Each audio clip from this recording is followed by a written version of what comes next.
ఇప్పుడు మనం సింపుల్ వేలో బుక్స్కి అట్టా ఎలా వేసుకోవాలో చూద్దాం. ఫస్ట్ మీకు బుక్ సరిపోయేంత కట్ చేసుకోండి. తర్వాత 2 సైడ్స్ ఫోల్డ్ చేసి పిన్ కొట్టుకోండి.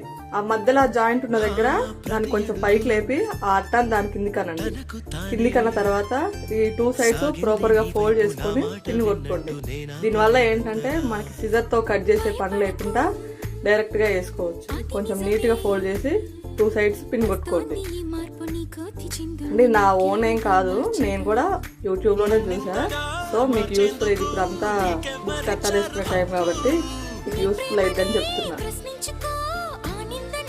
అదొక వే. లేకపోతే ఫస్ట్ మీరు 2 సైడ్స్ ఇట్లా ఫోల్డ్ చేసుకోండి. ఫోల్డ్ చేసుకొని అటు సైడ్ ఇటు సైడ్ పిన్ కొట్టుకున్న తర్వాతనైనా ఆ పేపర్ చిన్నదాన్ని కొంచెం పక్కకని ఆ అట్టాన్ని కొంచెం ప్రాపర్గా నీట్గా సెట్ చేసుకొని పిన్ కొట్టుకోండి. మీకు యూస్ఫుల్ అనుకుంటే ఒకసారి ట్రై చేయండి.